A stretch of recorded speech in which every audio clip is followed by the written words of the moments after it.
www.trytvfree.biz. Thursday weather forecast, partly to mostly cloudy for a while, then partly to mostly sunny this afternoon in the low 60s.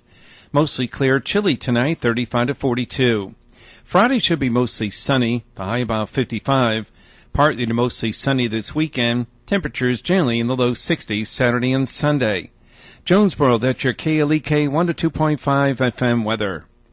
From Feature Story News in London, I'm Ollie Barrett. Russia says the US is trying to provoke North Korea into stepping up its nuclear program. UK Prime Minister Theresa May has reiterated her criticism of US President Donald Trump for retweeting a far-right British group. Matt Lau has issued an apology after more women came forward to accuse the former US TV anchor of sexual misconduct, and Dutch authorities are investigating how a Bosnian Croat war criminal was able to smuggle poison into a court hearing at The Hague and kill himself.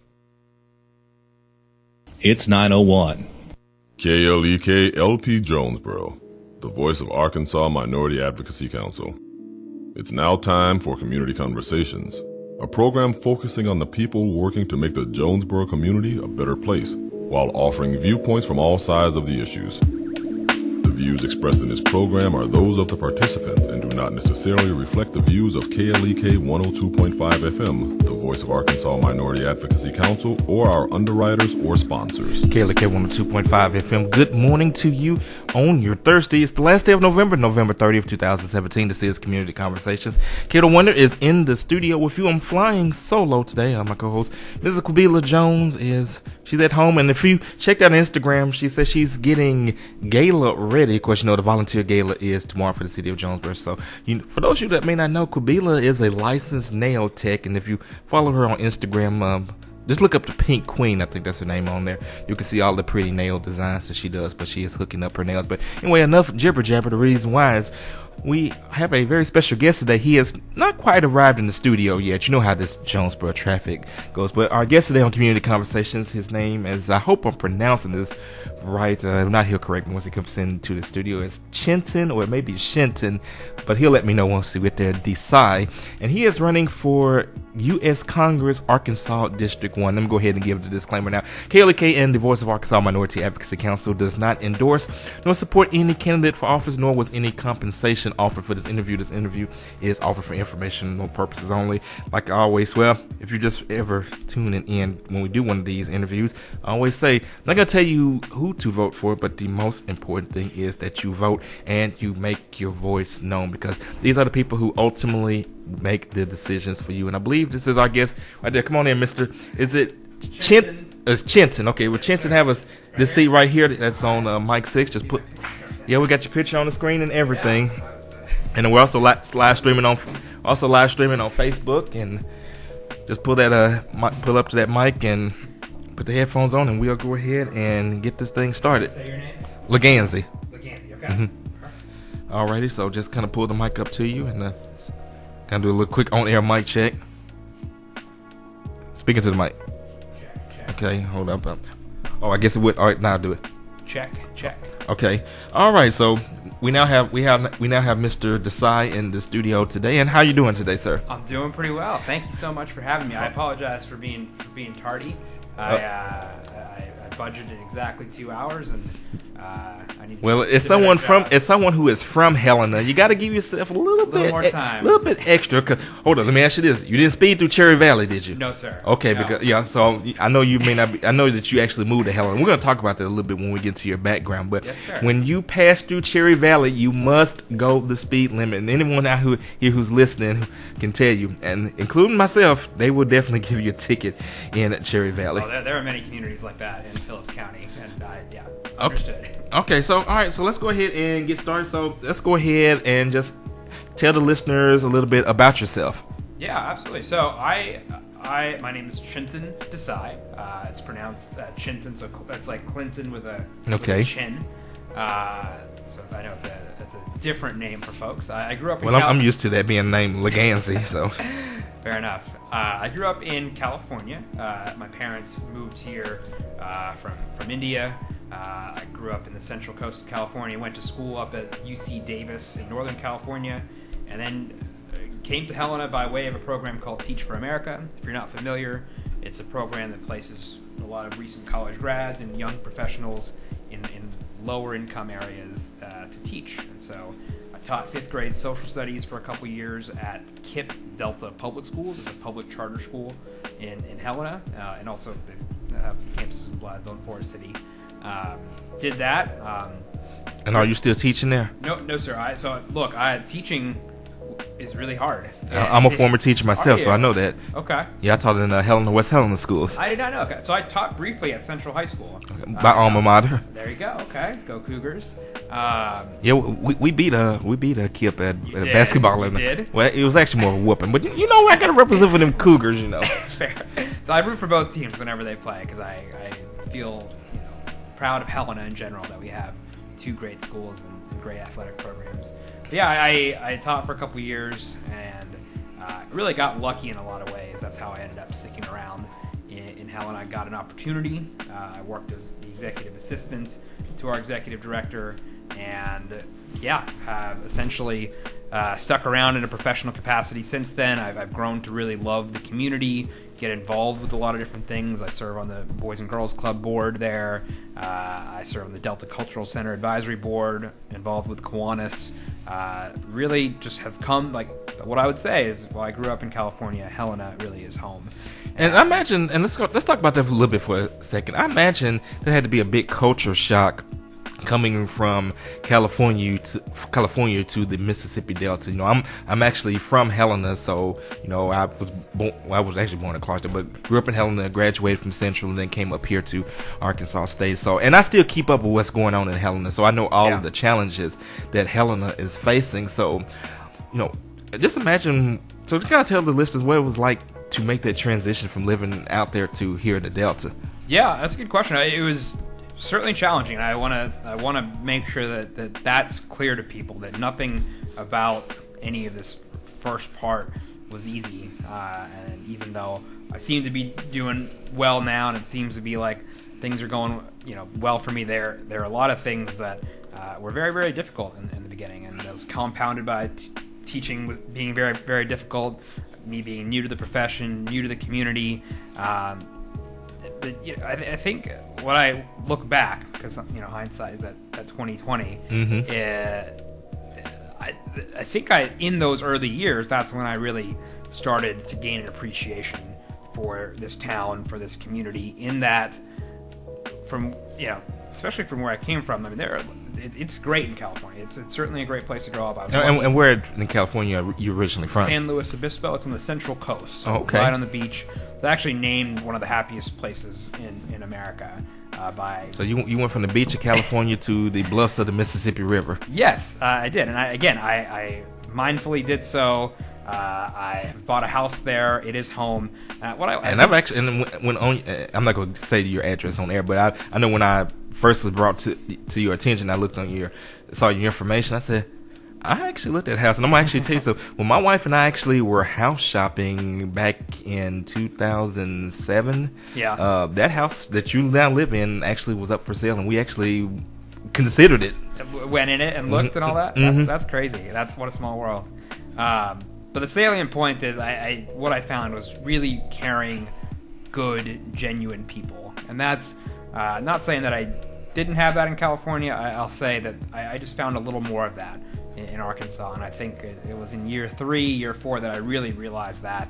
And that's what compelled me to get involved. And I guess just see the real greatness in the community and the potential, too. I think it's a community that has a ton of potential in terms of economic development, in terms of prosperity, in terms of people moving in and doing well. So those are some of the reasons why I've been compelled to stay and make it my home.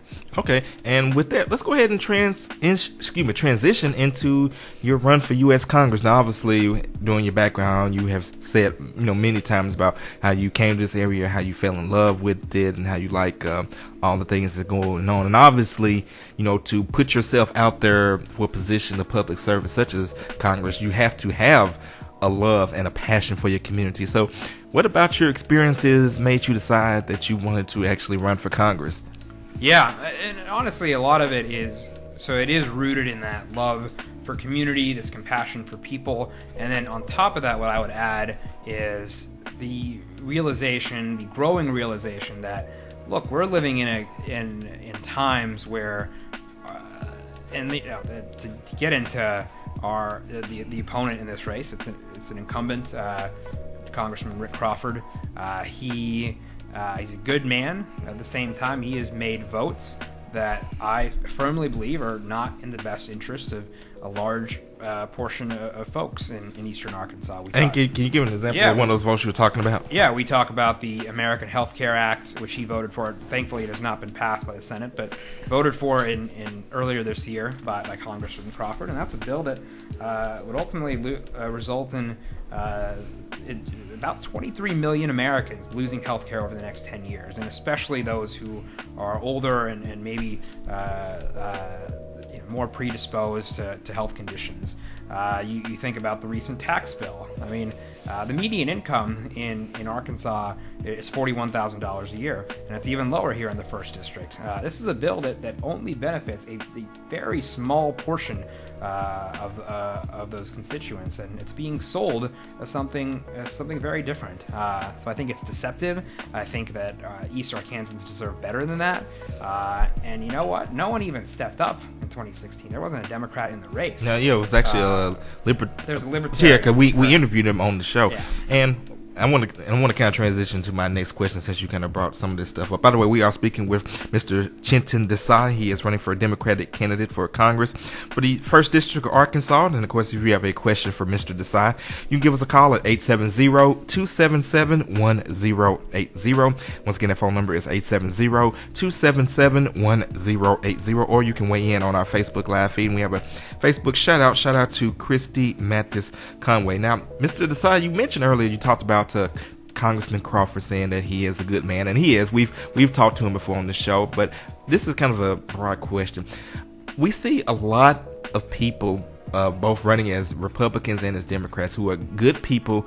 They're good-natured people. They have good intentions when they decide to run for Congress or for Senate or one of these high elected offices, and they start out with a true desire to serve the people, and then they get there. And again, this is not point fingers at any particular person. This is just about the general culture.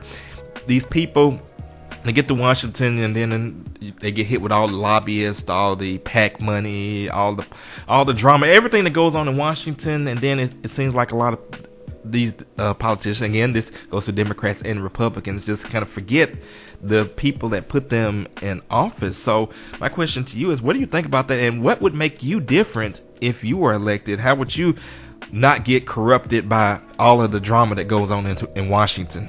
Yeah, no, that's a good question, and you're right that those influences, lobbyists, PAC money, especially when you're getting into, an individual can only give me $2,700, right? That's the max contribution, federal contribution. But through an outside organization, third party, you can get pretty much unlimited money from different organizations, and that's how politicians continue to get elected. And right, if things like this where we're talking about an incumbent running, I am a long shot candidate. I get that,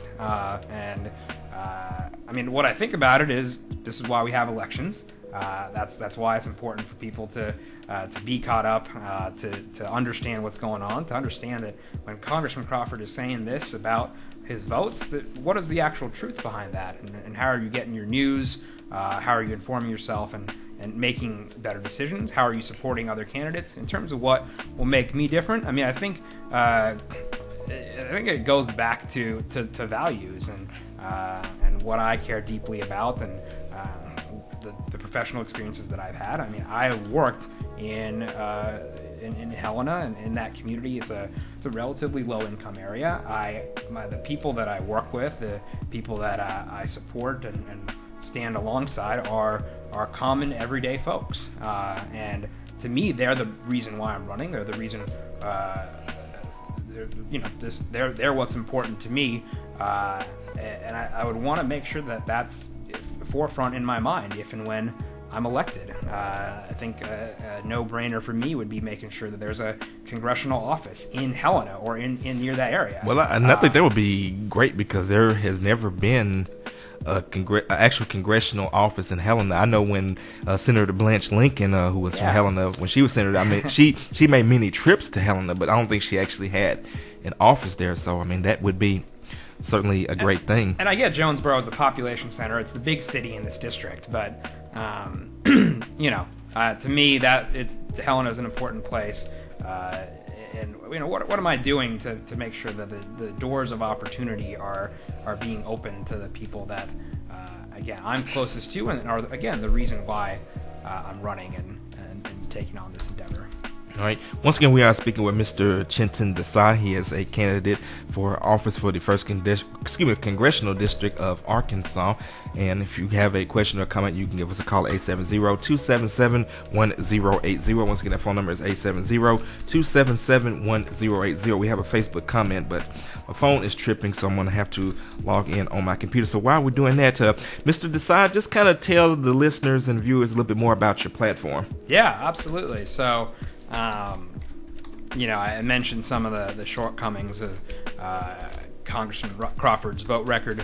To me, the centerpiece of why I'm running and what's important to me is what are we doing to address poverty in America, and particularly here in this 1st district. I said earlier, median income $41,000. In Arkansas, even lower in the 1st district. We're talking about many school-age children. I think well over 50% in this district free and reduced lunch. I'm at sort of the heart of that. What are we doing to address poverty? Not only because there are realistic and pragmatic reasons for that. We're talking about trying to reduce sort of maybe the welfare state and reduce the subsidies that are going to folks, so that we're talking about government spending. What are we doing to uplift people so that people are not maybe as reliant on government help, but also because, and this is what's important, it is a moral issue. It is wrong that in America, in the most prosperous country in the world, that if you work 40 hours per week or more, there are still people living in poverty. And so particular specific issues, I think raising the minimum wage to $15 an hour is a no-brainer. Well, and I actually have a question about that, but I'm gonna come back to that. Yes, sir. And then I think the other thing, what are we doing to make sure that we are actually living together? If we think that that all men are created equal, that we all are endowed by our Creator with certain unalienable rights, life, liberty, and pursuit of happiness. So he took it back to grade school with that one. It's a great sentence, but right in practice, we see such great segregation that still exists in schooling. And what I want to point out is housing. Why is it that we cannot provide some government supported housing vouchers? Well, I got something else I can ask you about that. You give me a lot of material to ask questions about, but let's go ahead and get to this Facebook comment.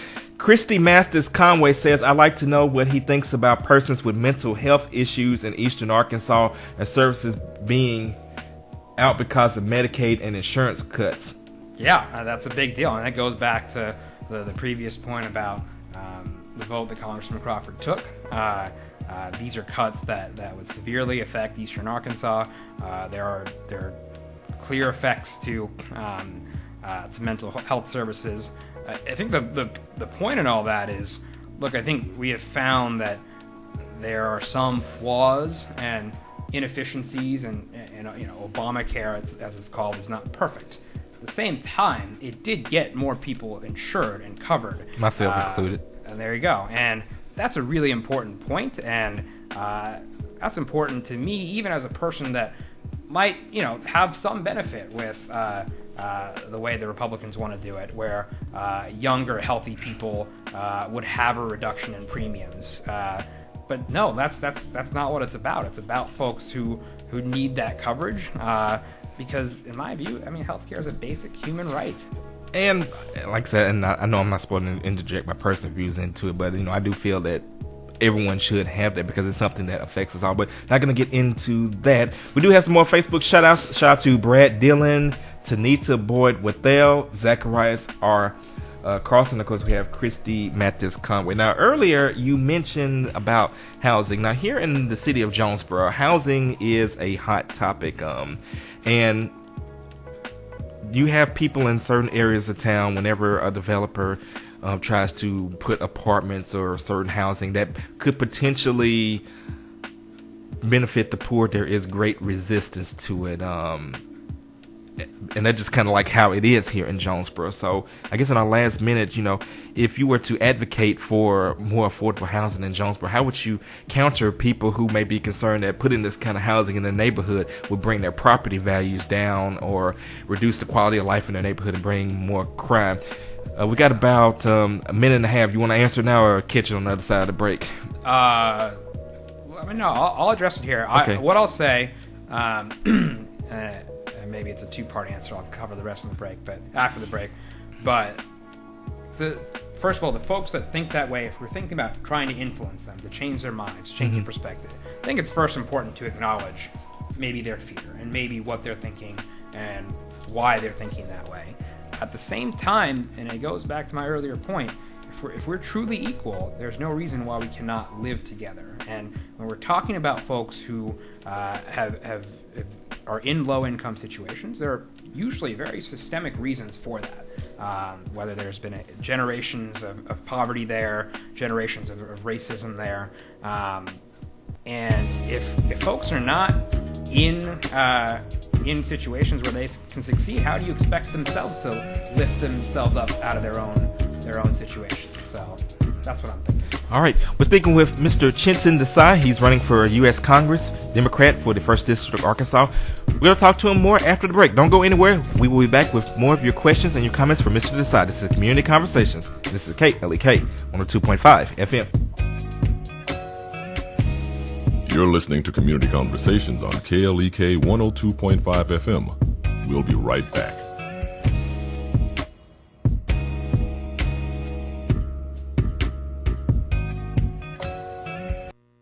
Why is home the hardest place to lead? I'm Mark Merrill with today's Family Minute. It's tough to lead at the office. You have constant HR headaches, cash flow issues, and operational problems, just to name a few. But it's a lot tougher to lead at home. Why? First, you can't fire your children. You're a parent forever, no matter what your children say or do. Second, there is no paid or unpaid time off. You are always on the job, 24/7, doing their laundry, helping with homework, carpooling them to school, practice, and games. Third, there are no salaries, bonuses, or raises. As a parent, you are more like a constant ATM.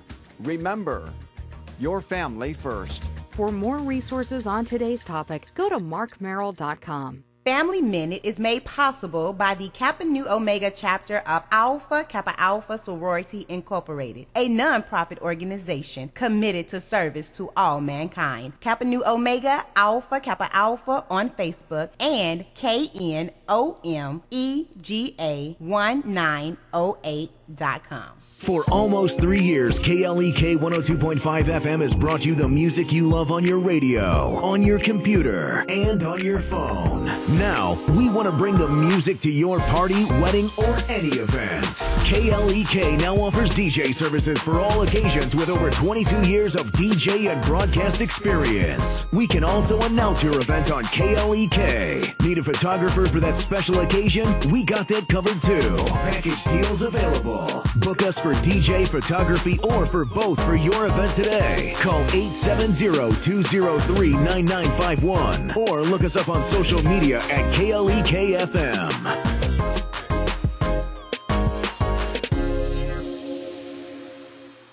Karaoke and photo booths with a custom design of your event are also available. Meineke of Jonesboro is now Stark's Auto Service, a full-service auto repair and vehicle maintenance center offering engine and transmission repair, brake service, tires, oil changes, and more, performed by ASE certified mechanics. The all-new Stark's Auto Service, 2813 South Caraway Road in Jonesboro, 870-204-7112. Starks Auto Service, Jonesboro.com. Courtesy Productions and KLEK presents the first annual Christmas and Blues Southern Soul Showcase featuring Billy Soul Bonds, Charles Wilson, Mo B, and Ricky White. Live December 16th at the Epic Center, 1899 CR 333 Hasbrook Road, Jonesboro. Showtime 7 p.m. Ticket, VIP, and other info 870-203-9951 or klekfm.org. The Epic Center, located at 1899 Hasbrook Road, County Road 333, is Jonesboro's newest venue for entertainment for the entire family. They offer an auditorium with theater-style seating for up to 1,100 guests, a large stage, professional lighting and sound, dressing rooms, concessions, and more. Available for weddings, concerts, pageants, birthday parties, showers, and more. Booking and other information is available at Epic Center Jonesboro on Facebook, epiccenterjonesboro.com, and at 870-530-5841. Warm wishes for a season bright with special happiness. Merry Christmas and Happy Holidays from Craighead County E911 Director Jeff Presley. Metro PCS 311 South G Street hope that you will enjoy the special gifts of this holiday season. The gift of love, the gift of peace, and the gift of happiness. For the staff of Metro PCS, the holidays are not only a time for spreading a message of cheer and goodwill, but also a time to say thank you for your patronage and trust. Merry Christmas and Happy Holidays from Metro PCS 311 South G Street, Jonesboro, Arkansas. And now back to Community Conversations on KLEK 102.5 FM. And we're back on Community Conversations on KLEK with our guest, Mr. Chintan Desai. He is a candidate running for U.S. Congress for District 1 under the Democratic Party. Once again, let me get a disclaimer. KLEK and the Voice of Arkansas Minority Advocacy Council, we do not endorse nor support any candidate for office. This interview is provided for informational purposes only, and no compensation was provided for this interview. And of course, if you have a question for Mr. Desai, you can give us a call at 870-277-1080 or weigh in on our Facebook Live feed. In fact, we've got one right here. Again, this comes from Christy Mathis Conway. She says, I also would like to know what his platform is on the new boom of specialty and treatment courts in the nation and in Arkansas. Example, mental health courts, vet courts, family courts, drug courts, etc. Yeah, I mean, that's a good question. I'll be honest, I would probably need to do a little more research. I don't want to bloviate and give you a non-answer to something that I don't have a ton of information on. So what I would say is, if she could provide her information to me somehow or get in touch with me somehow, what I want to do is go ahead and let her and the listeners know how they can follow you on Facebook, and then she can inbox you her question as far as anybody else that may have a question for when we get off the air. Absolutely. The best way to reach me is my website, www.desai, DESAI, for Congress, all one word, .com. So desaiforcongress.com. And then the email would be Chintan, Chintan, CHINTAN, at desaiforcongress.com.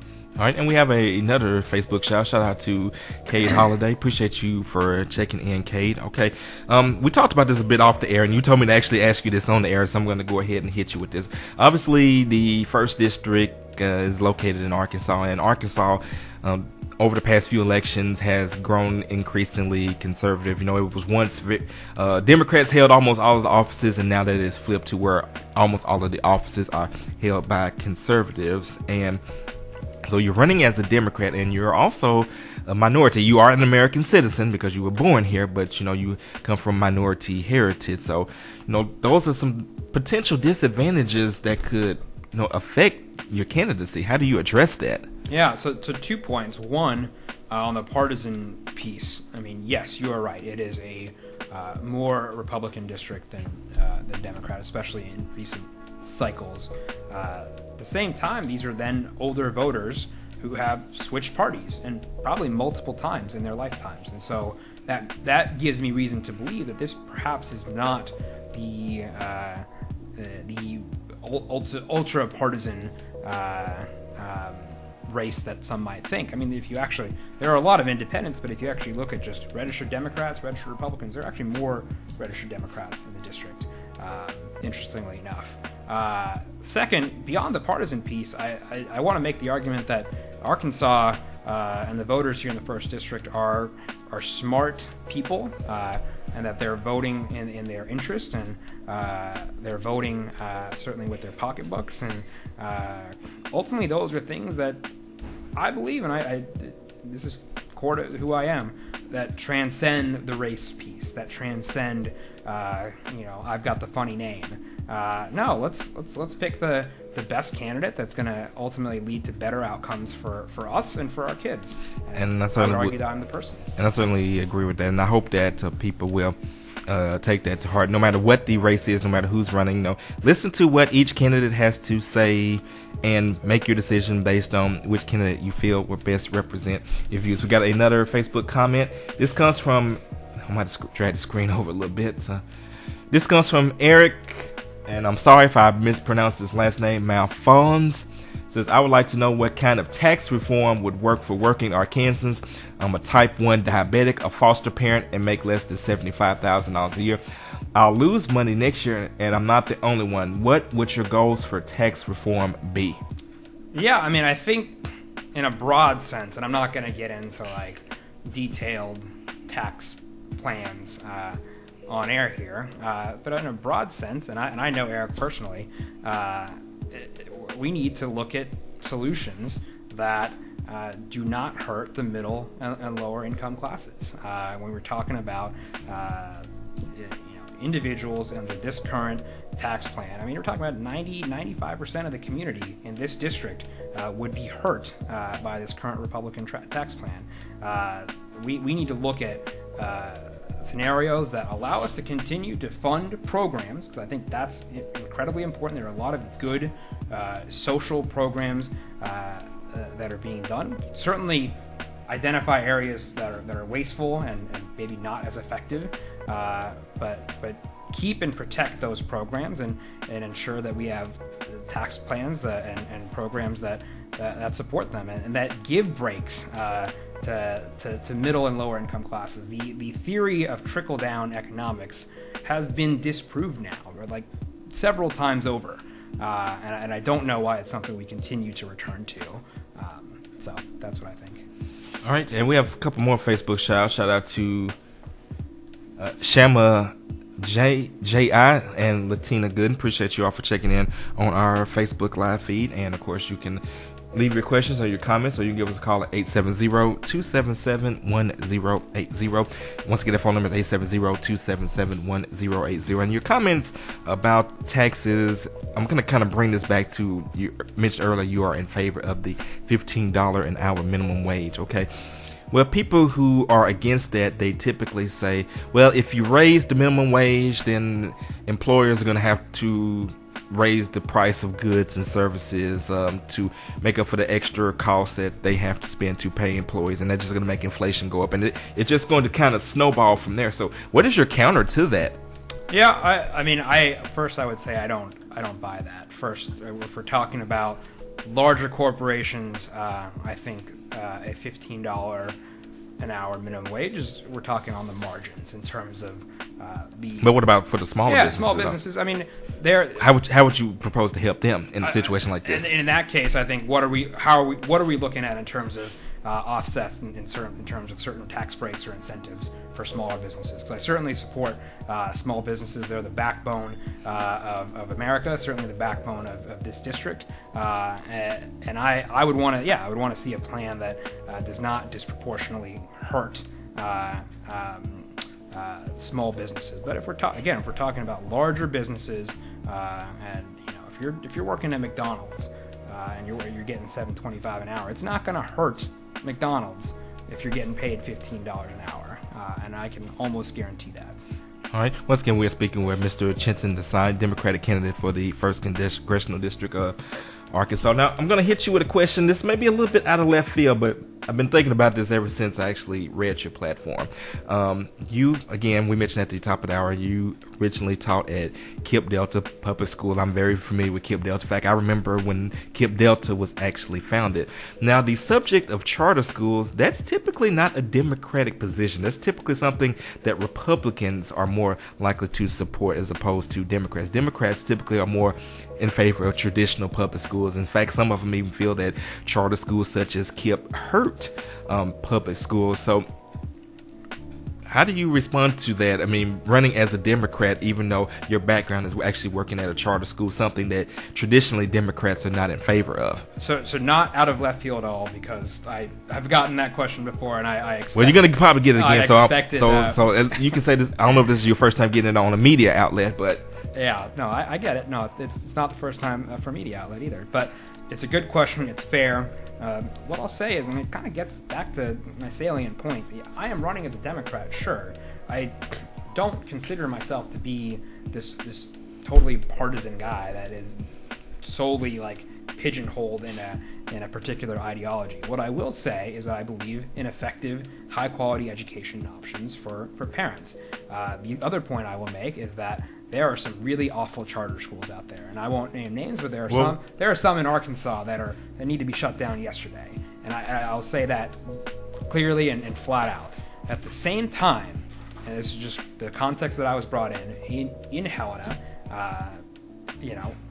it was a situation where there had been a few cycles of kids growing up without high quality educational options. I think that's a fair thing to say based on the outcomes. KIPP did come in. We've been around since 2002. We have established a strong track record. Nearly 100% of our students get into college.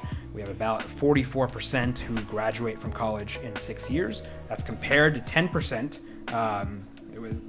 Their peers, our low-income peers, are at 10% for college graduation.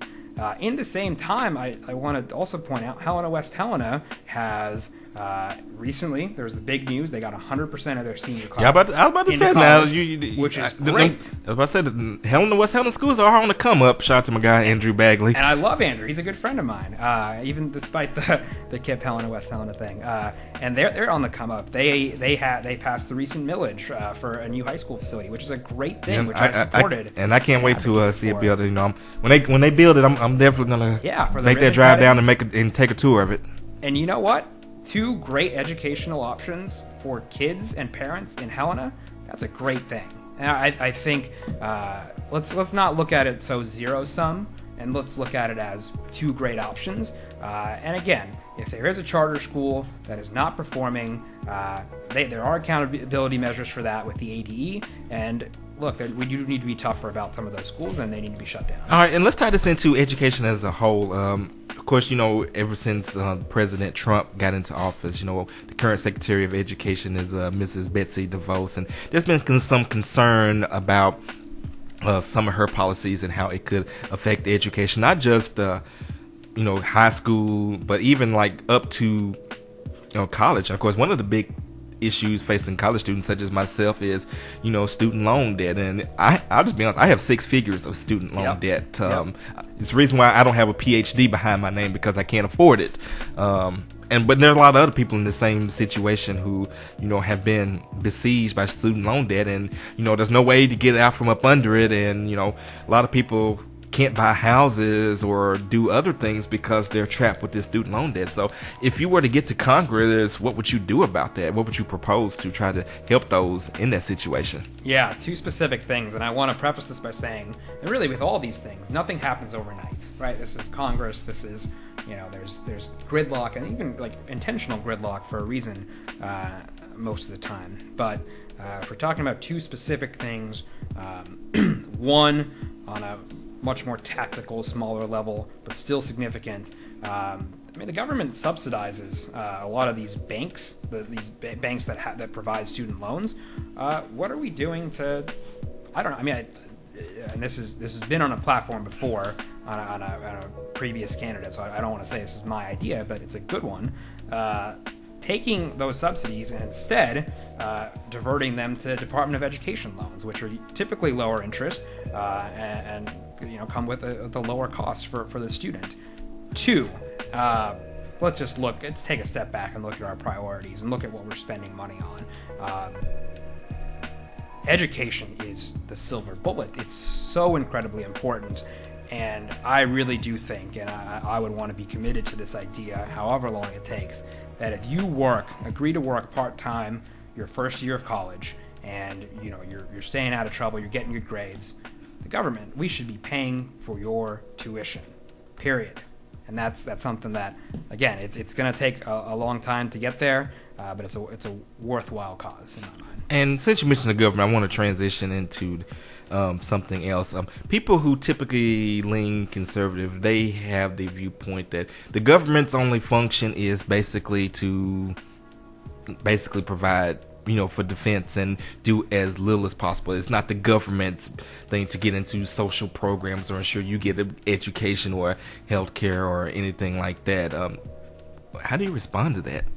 Yeah, I would say that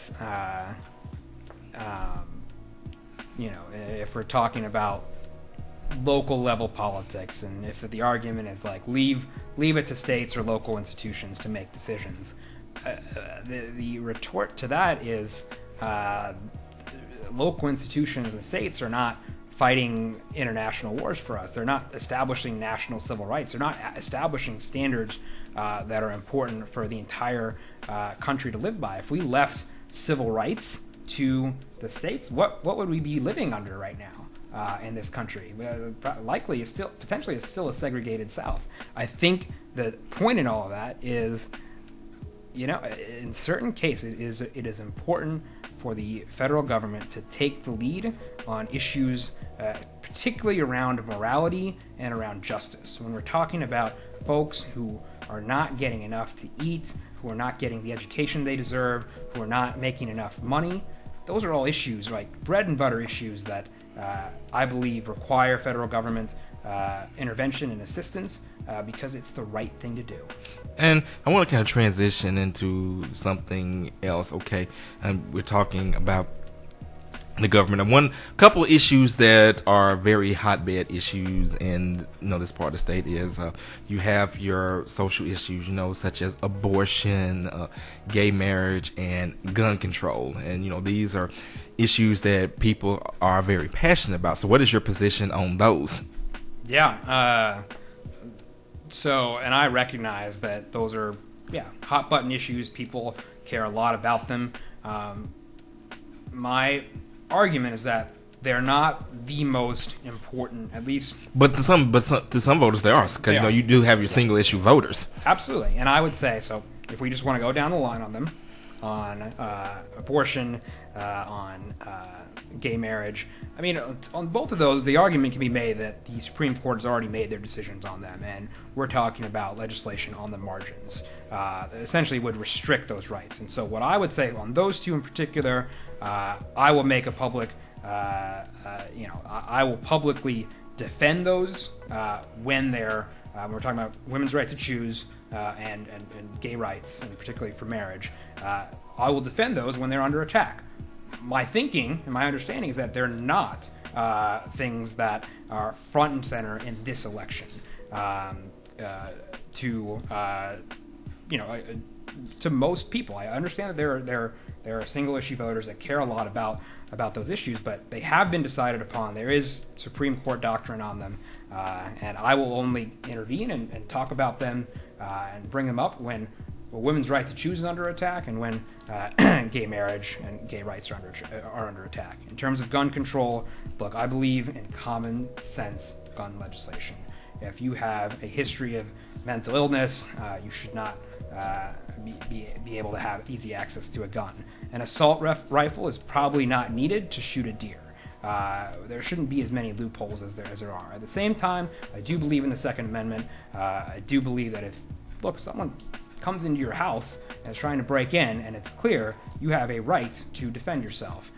So again, I would speak up on that issue if we're talking about serious serious attempts to try to curtail Second Amendment rights. Of course, the thing that you run into, and by the way, if we got another Facebook shout out to Stan Morris of NEA Report. Appreciate you for checking in. I think the thing that you run into anytime you mention any kind of gun control, whether it's background checks or limits on assault rifles, or even the most recent example, I think when they had the Las Vegas shooting and they were trying to ban bump stocks, the automatic reaction is that you're trying to take away our guns, and there are people who basically do believe in unfettered access to guns. I once saw a video. There was this guy. He lived somewhere remotely, and he had like $4 million worth of guns. I mean, his whole house was just full of assault rifles. The guy even had a tank in his backyard. Now, how does the guy get a tank in his backyard?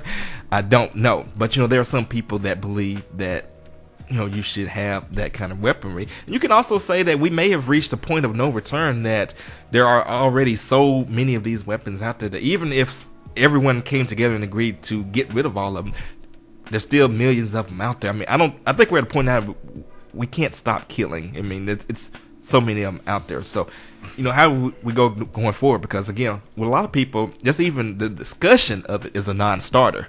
Yeah. Look, I mean, the discussion of civil rights in the early part of the 20th century was a non-starter. I think on some of these issues, even if it might seem laborious and just not worth the fight, I would argue that if we're talking about lives of people, and if we're talking about even the smallest pieces of legislation that might affect an ability, like with bump stocks, for people to just get out of the way of a shooter more quickly when he's reloading, I think there's still worthwhile things to do to eventually get to a place where we're a little more common sense on gun control. All right, we're going to switch to a more lighthearted question as we get ready to go to break. Obviously, the 1st District is the home of Arkansas State University. Go Red Wolves. Of course, shout out to everybody that's going to the game Saturday. The battle for the belt. Of course, I'm going to be up in there as we root for the Red Wolves to beat Troy and get that. But there's that other school on the other side of the state. And shout out to all the Arkansas Razorback fans. A-State and the U of A, should they play the football game? What's your thoughts? Yeah, I mean, that to me, that seems like a no-brainer to me. I would say you better answer that correctly if you want to get some votes I mean, in the look, 1st District. If we're just talking about ability to get some, I mean, it seems like it's good for the institutions, it's good for the fans, it's good for marketers and companies that are sponsoring. Yeah, I mean, what's even the argument for not playing the game? Well, that'd probably be a show in itself. Okay. You're tuning in to Community Conversation. Don't go anywhere. We'll have more with Mr. Chintan Desai on KLEK 102.5 FM. You're listening to Community Conversations on KLEK 102.5 FM. We'll be right back.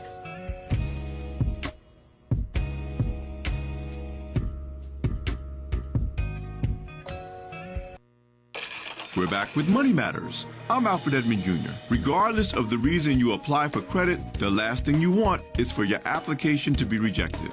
The National Foundation for Credit Counseling provides reasons a credit card application could be declined, along with the steps you can take to correct the problem. Not enough existing credit. What to do? Judiciously build credit, perhaps starting with a secured credit card, but confirm in advance that the issuer reports all activity to the credit bureaus. Now suppose you have poor payment history. The highest weighted element in the scoring model is how a person repays his or her debt and obligations. A history of skipped or late payments can knock you out of consideration. What to do? Identify any issues by obtaining your credit report for free at annualcreditreport.com.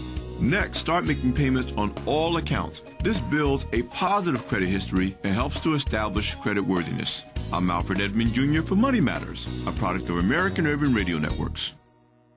Money Matters is made possible by the Jonesboro Alumni Chapter of Delta Sigma Theta Sorority Incorporated, a nonprofit organization dedicated to uncompromising commitment to communities, service, leadership, empowerment. www.jonesboroalumnidst.org. Money Matters is brought to you by Bancorp South, offering checking, savings, loans, credit cards, and wealth management. 5 locations in Jonesboro to serve you. www.bancorpsouth.com or 870-972-98 KLEK thanks CJ Pepper and the staff of Life Strategies Counseling Incorporated for helping people through hard times in life such as depression, family issues, stress, abuse, and more. They offer counseling and therapy for all ages, individuals, families, and groups. They are located at 1217 Stone Street. Phone number 1-866-972-1268 or online at lscihelp.com.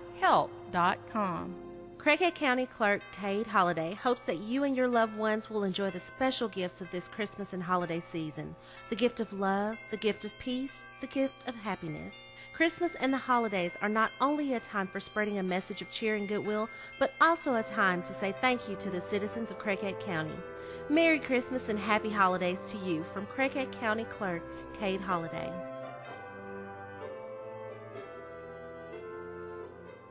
Did you know that KLEK 102.5 FM is a non-profit organization? Did you know that you can donate to KLEK 102.5 FM and your donation is tax deductible? Donations to non-profit organizations such as KLEK can reduce the amount of taxes you may owe the IRS or increase the amount of any potential tax refund. Support your KLEK today. You can donate by calling 870-277-1080, visiting our studio at 1411 Franklin Street in Jonesboro, or on our website www.klekfm.org. We at KLEK 102.5 FM are blessed and grateful for your support.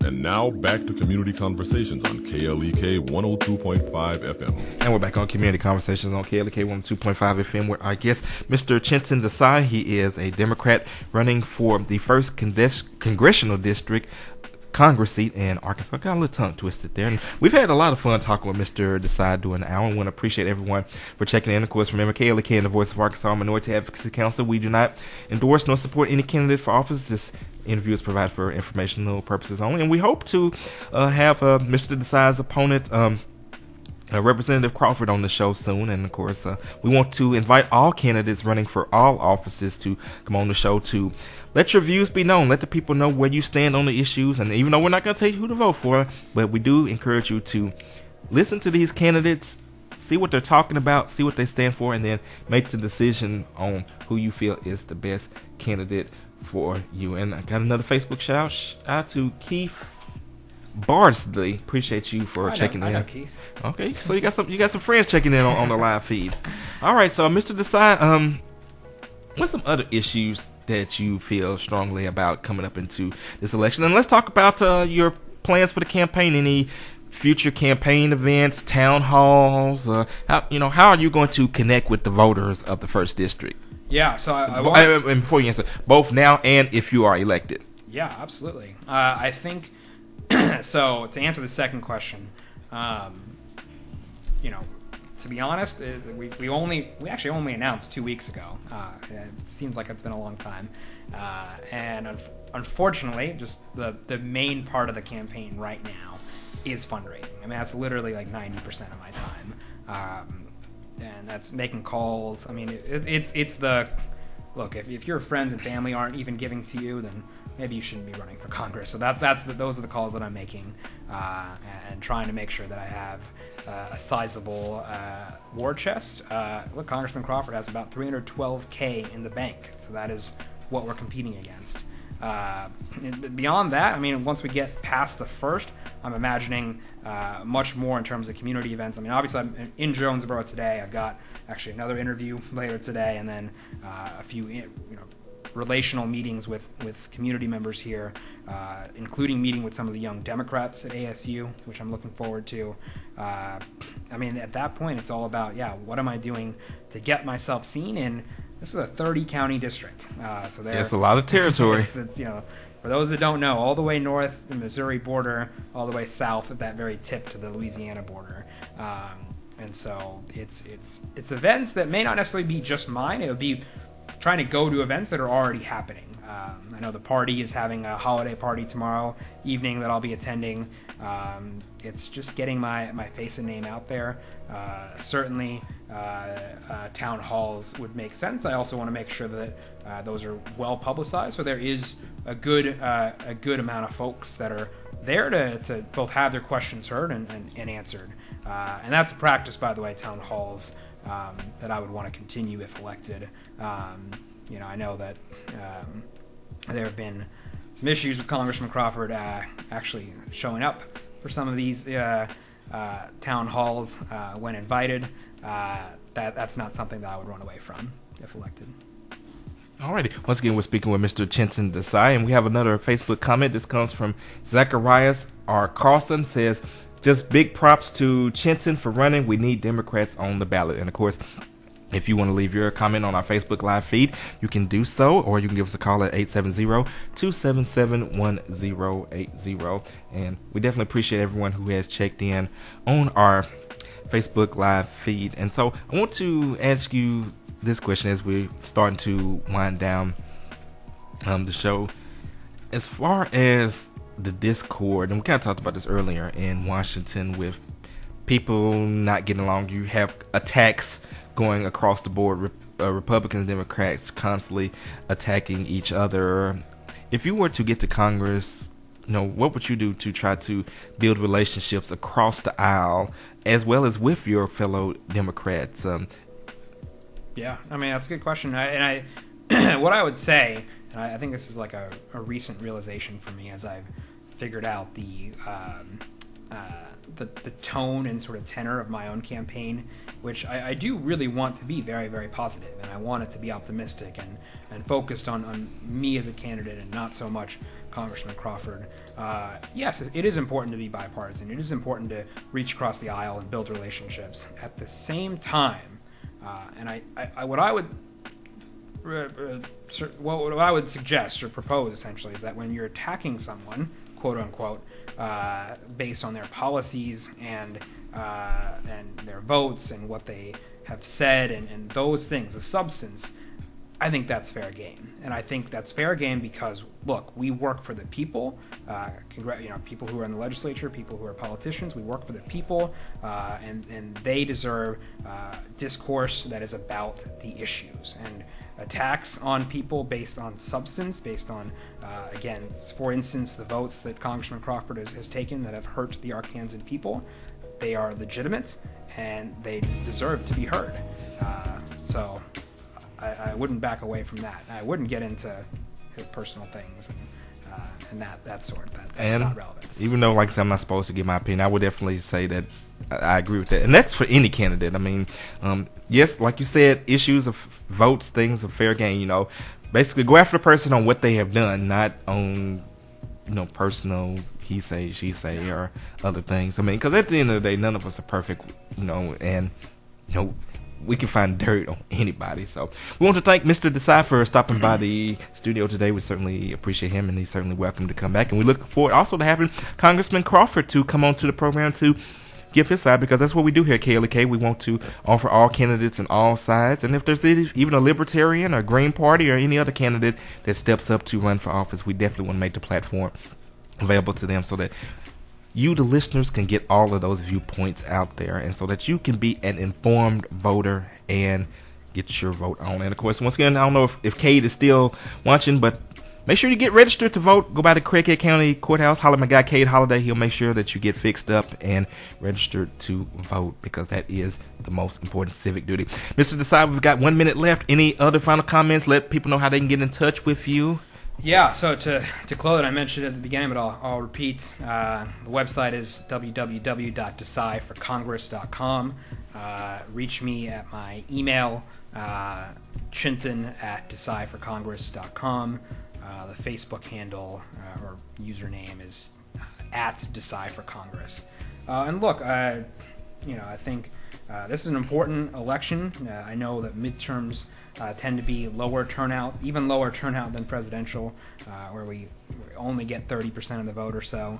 But I think this is an important one. This is potential for a wave election, and we're talking about policies and programs that are hurting people in this district, and especially the most vulnerable. And we're going to have to get ready to leave it there. But once again, Mr. Desai, thank you so much for stopping by the studio, and we hope to have you on again soon. May God bless each and every one of you. You're tuned to Community Conversations, and this is KLEK 102.5 FM. Thank you for listening to Community Conversations on KLEK 102.5 FM, a program focusing on the people working to make the Jonesboro community a better place while offering viewpoints from all sides of the issues. The views expressed in this program are those of the participants and do not necessarily reflect the views of KLEK 102.5 FM, the voice of Arkansas Minority Advocacy Council, or our underwriters or sponsors.